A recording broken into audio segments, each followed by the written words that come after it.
Thank you to Ang Lee for joining us from New York. Hello. Hello. First of all, congratulations everyone. on the huge success of the film at the box office and also at the Oscars. You know, congratulations on those triumphs. Thank you. And I'm sorry I cannot be with you today. And David, thank you for doing this. I watched 10 minutes of you talk. That was very impressive. Thank you. Yeah, impressive Thank you, filmmaking. Wendy. The first question I wanted to ask was when you were approached about doing Life of Pi, when did you even start to think about it in 3D, and did that make you nervous or excited or both? Well, flashback 5 years ago when Elizabeth Gabler from Fox 2000 approached me about this movie. I think she was crazy. I read the book about 10 years before, and I didn't think it was filmable. I was very inspired by the book philosophically. I could also envision some of the scenes being very exciting cinema, but other than the obvious reason, can I turn this down a little bit? I keep hearing myself. But other than the obvious reason, no, a kid, ocean, tiger, and all the animals is very hard to do, even though I've done the Hulk around 2001 to 2003. I guess I can get close, but the thing is that it's so expensive. I think it's impossible because it's a philosophical book. And it's a very expensive movie. The economic side and the artistic side, they don't collide. It'd be like the number of pi that just keep on going and make no sense. But I didn't turn it down because the book was so inspiring. I gave thought about 8 months while I was making my previous movie. And then while that was done, I was still thinking about the movie. To me, that was a sign that I should go ahead and do it no matter what. I thought of two things that made me sign the first stage of contract. Let me try out to write a script for you, and then I'll propose a budget, see if it makes sense. Then we take the actual contract of me directing it. The first thing I thought of is I have to find a framework that you can not only experience what Pi go through, but also examine it. I think that's the theme of the book. So I have this device of the older Pi telling the story, which is the same person as the younger Pi who's experiencing it. So I got encouraged of that. I traveled India, and as I was working on the first draft, one day I just thought of, what about 3D? Maybe with another dimension, I could pull this off. Of course, 3D was, I didn't know. It was like 6 months before I even saw Avatar. I just saw some animated movie. I had no reference to support what I was thinking. I just thought the other dimension, which could be a silly thought. I didn't know much, but I thought of it from the beginning of the project. I think it's thinking of 3D that made me dare to take on the challenge. At that time, I didn't know how to make this movie in the movie language I know, which is 2D. I think I just need that third dimension to make the water become a character, to involve the audience in a way that they experience what Pi experienced. I thought I had to do 3D. Of course, there's a long process of learning. It turns out to be a process of nearly 4 years. Right now, I think after learning all the 3D stuff, I dare say I'm a novice of the new cinematic language of 3D. I think there's so much I don't know. I still want to learn so much from this new cinematic language. Great, and David was talking us a little bit about the creation of the tiger, and obviously maybe 5 years ago, 6 years ago, it wouldn't have been possible to have this film the way you wanted it with the effects with the tiger. Can you talk us through a little bit about how the specific way you wanted Richard Parker to look and how you knew when there was life in his eyes when he was created?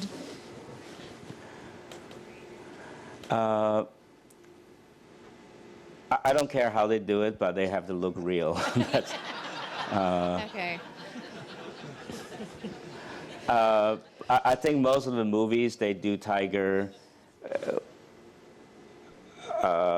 like animation.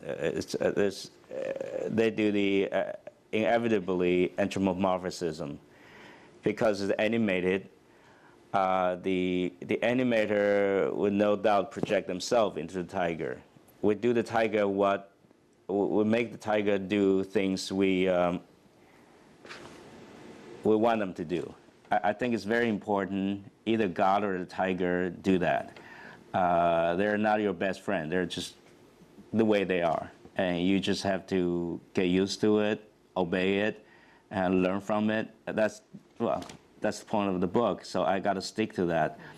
So to do that, I have to learn from the tiger. I had the best trainer in the world, I believe, a tiger trainer, a French trainer named Thierry, what's his last name?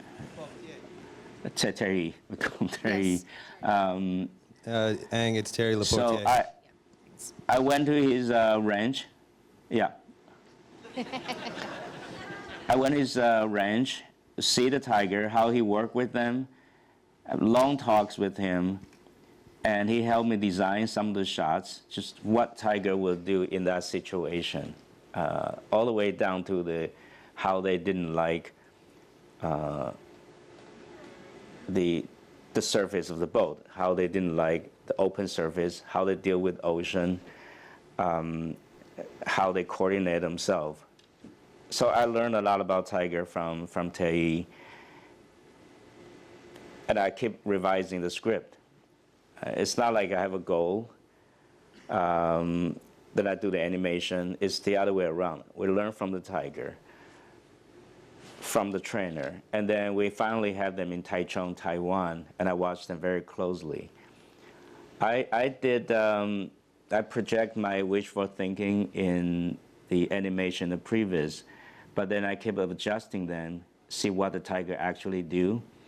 The thing about real tiger mixed with animation tiger is that first I raised the bar. I really scare the animator. You have to, I'm gonna intercut with the real tiger and your tiger.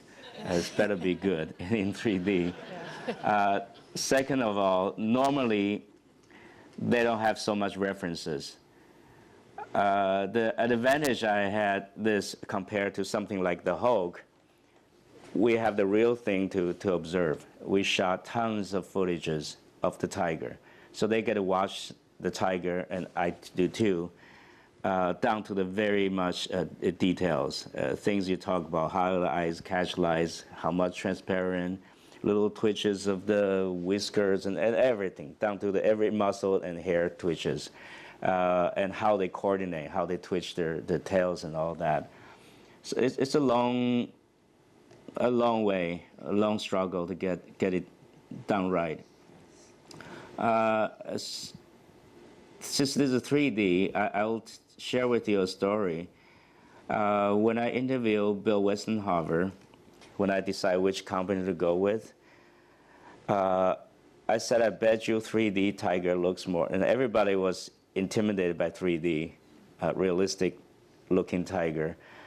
I said, I bet you 3D look more real than 2D.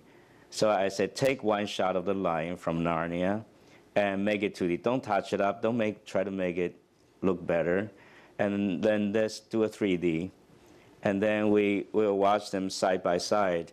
And I bet you the 3D looks more believable than the 2D by the same work. And he did that, and of course I think 3D because it gives volume. I think 3D actually is an advantage to make things look realistic. I I think something, when we talk about 3D, people associate 3D with action and spectacular scenes or movement. I think 3D should be used in drama because it gives volume. It just picks up so much information. It gives you so much realism. I think that's the advantage. For over 100 years, we compensate our eyes, the viewer's eyes compensate the lack of volume in 2D. So we're actually seeing 3D in the 2D media. That becomes kind of the art. I think when you pick up something actually has volume, I think the whole rules of the game should be gradually changed. I think we're in the transitional time. We're making adjustment to that, to the new illusion of cinema. It's not the depth you see in real life. It's not flat either. It's its own thing. As I stare into it, as I look at a tiger, detail, making little changes, I'm also learning 3D. What I could not do on the set is when I decide the volume, which is the separation of the cameras rather, that I have to make decision. And 3 years ago, the equipment is still clumsy. It's a big set, and change the lens takes 20 minutes. So I have to decide on the lens before I decide on the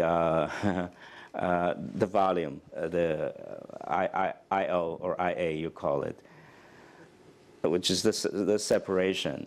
That was a painful decision because I decided on something I didn't really know. I didn't really know the relationship between lenses and volume. I think that's something new when things are cheaper and more convenient, the equipment gets better, faster. I think we're going to learn that language a lot better than the information I had. This is something nobody could teach me. Because we got to, when you talk about language, you have to have your own language. And the language has to be established between you and the audience, and we're not there yet. I think the animation is far ahead of live action, like we do. But for live action cinema, I think we're still groping, we're still learning, we're still babies. And do you plan to work in 3D in the future again? Yeah, if I can afford it. I think for a normal budget movie, I will try it again because there's so many things to learn about this new media. I want to learn. I want to be one of the trailblazers in discovering that language. But if I'm to do a, let's say, a low-budget New York film, then I cannot afford it. I will not choose to do something because it's 3D or not. I love them both. Like everybody, I'm so attached to 2D filmmaking. We're associated with great arts and great history, and that's part of our life. But 3D is something I think is very exciting. It's new. As I say, we're students. Do you think that 3D not only adds to the way we see a story, but could it help you tell different kinds of stories in the future? Or not just you, but all filmmakers. Do you think 3D? Absolutely. Something like, absolutely. Something like Pi. As David just told you, the 3D is a lot more than 2D. Not only I was thinking in 3D, but just see the sequence you're just seeing. If it's in 2D, I think I will need 200 feet of waves to impress anybody. And that sequence is about to know the power of God. You have to be in awe. It's not about love. First thing, you have a taste of God in the movie is you have to be in awe. You have to be impressed. I think we had no more than 30 feet of waves, and you actually feel yourself in Pai's position. If it's 2D, I don't know if I can pull it off that effectively. Other than that, I just think 3D, because it's new cinematic language, to me it looked more like stage because it has actual volumes, but it's not stage.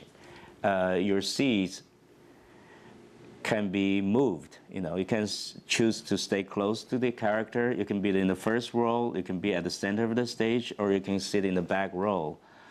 The camera chooses angles and distance for you, but you have similarly real volume, but you also have a frame. It's not real life either.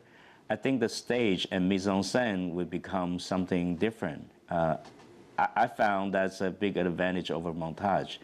Usually when we make 2D movies, mise-en-scène and montage, you use them intermittently. In many ways, montage is probably more effective than mise-en-scène. But I think in 3D, I suspect mise-en-scène has much more of a upper hand over montage, because your eyes adjust to the cutting to the Z-axis is much slower than left, right, up, and down. In the meantime, with mise-en-scène, because you have real volume, you pick up so much more. They're more definite for you. And also, when you stage something outside of the screen, it invades into the audience, your space. Then either it's intruding your space, and also they're more dense. The pixel gets more dense. It has more density. That's more of an emphasis to you. It's right on your face, or you can turn the head back, and that person becomes you. And to me, you get over the shoulder and point of view at the same time. Take that scene, that one shot from that scene when Pi watched the big ship sinking. I put Pi in the audience space, way outside of the screen. So you're looking over his shoulder. I think that's how we imagine ourselves doing things. Because Pi is in your space, you're looking at the same thing he's looking at. Therefore, the point of view becomes over shoulder. You envision yourself doing it. I don't think you quite get that in 2D. If I was to do that shot in 2D, I would need 3 shots to establish, the same shot to establish. Then I will cut to the boat as Pi's POV, and I turn around to have a close shot of Pi's face for his reaction. And that's how I will do that in 2D. But in 3D, you're there, you're experiencing it. I think that's quite an advantage. Yeah, I can go on and on and on, and there's so many things about 3Ds that we should learn and explore and enjoy. Thank you. I think just one quick last question for you is that I'm sure there's people here in the audience that are filmmakers who might want to take that leap into doing 3D, but they don't quite know how, they don't know how to start, where to learn. What advice would you give to a filmmaker like yourself who's working in 3D for the first time? You might find this funny, but that's actually my experience. I will share with you. Don't trust anybody. Don't let anybody tell you what 3D is, including myself. That's a big argument I had with Fox. When their consultant tell them, oh, they're going to do this, that, and I had to call them up and say, if anybody tell you what 3D is, they're bullshitting you. We don't know. Let me find that out.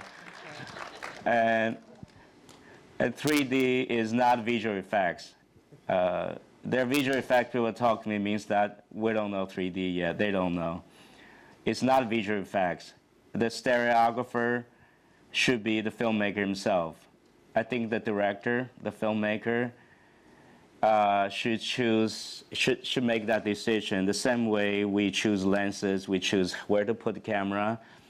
You decide the volume, you decide how you use it as a language. Of course, we have a long way to learn. I think the best way to learn is like swimming. You jump in and do it. And anybody tell you anything, including what I told you, you should experience and find out for yourself whether you want to trust it or not. You should build your own language. This is not like 2D cinematic language. It's well established. There are rules of the game because there are conventions formed. We don't have convention yet. Our convention is 2D, which doesn't always apply 3D. They're still related, but it's a different. The thing irritates me is people associate 3D with action movies or expensive movies. I think that's got to be changed. And it also irritates me when people say 3D is over, 2D has more advantage, or they should not be respected. It's like when you first have movie, that serious actor on stage, they look down on movie. They think there's tricks, there's circus. I don't buy that. I think we should discover what 3D is. It's just different from 2D. It is still cinema. It's theatrical experience. I think it's a good one. I don't personally like the glasses. I hope some smart guy to figure a way out to get rid of it. But as I stare into it,